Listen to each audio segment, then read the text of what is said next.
1 साल बीत चुका था। ढोलकपुर वापस शांत था। गांव के लोग फिर से खुशी से जीने लगे थे।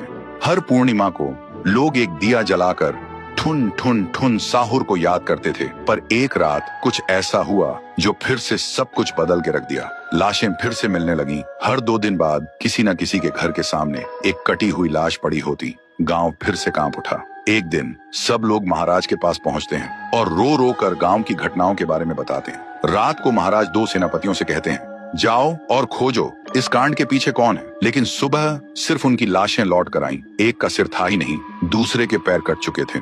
महाराज समझ गए कुछ तो लौट आया है, कुछ जो सिर्फ मौत का खेल खेल रहा है। और फिर कहते हैं, अब इस जंग का सामना मुझे ही करना होगा। उसी रात महाराज चुपके से गांव में आते हैं और एक पेड़ के पीछे खुद को छुपा लेते हैं। और ठीक रात के 2:30 बजे अचानक कहीं से धुआं छा जाता है और उस धुएं के अंदर से एक आवाज आती है,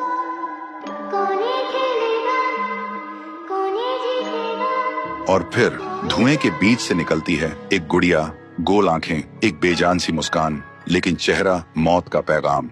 वो गुड़िया एक घर के गेट तक जाती है और बच्चों जैसा एक गाना गाने लगती है। उसके गाने की आवाज सुनकर एक आदमी बाहर आता है और अगले ही पल वो गुड़िया उसका सिर चबा जाती है। वो आदमी तड़प तड़प के वहीं जमीन पर गिर जाता है। महाराज सब कुछ देखते हैं। उनकी आंखें भर जाती हैं। उन्हें समझ आ जाता है इसके सामने जाना मतलब खुद का अंत लिखना है। अगली सुबह गांव के लोग इकट्ठा होते हैं। महाराज कहते हैं, ये पिछले भूत से भी ज्यादा डरावनी है। इसे सिर्फ वही हरा सकता है जो मौत को पहले ही हरा चुका है। और फिर एक पूर्णिमा की रात सब लोग दिया जलाकर पुकारते हैं, आप वापस आइए, आपके बिना ये गांव जिंदा तो है पर जीने जैसा नहीं। तभी एक आवाज गूंजती है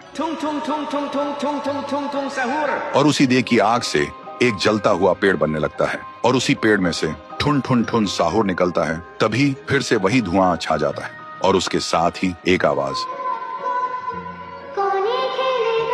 सब लोग घुटनों के बल गिर जाते हैं और कांपती आवाज में बोलते हैं, हमें बचाइए, वो आ गई है। ठुन ठुन ठुन साहुर एक जोरदार जंप करता है और सीधा उस धुएं में घुस जाता है और शुरू होती है एक आखिरी जंग ठुन ठुन ठुन साहुर और गुड़िया की। जमीन कांपने लगती है, आसमान से बिजली गिरती है और जब धुआं हटता है तो दिखाई देता है गुड़िया बिखर चुकी थी। हाथ अलग, सिर अलग, पैर अलग। और तब से गांव में फिर से एक नई सुबह हुई। महाराज मुस्कुराए, गांव वाले जीने लगे और उस दिन के बाद ठुन ठुन ठुन साहुर सिर्फ एक भूत नहीं रहा, गांव का रक्षक बन गया। लेकिन उसी रात कुछ ऐसा हुआ जो किसी को भी पता नहीं चला। गुड़िया का सिर, हाथ, पैर अपने आप जुड़ने लगे थे और फिर वो वहां से चली गई। तो दोस्तों, अगर आप देखना चाहते हैं पीहू वर्सेस गुड़िया तो इस वीडियो को 1 लाख लाइक्स तक पहुंचा दो।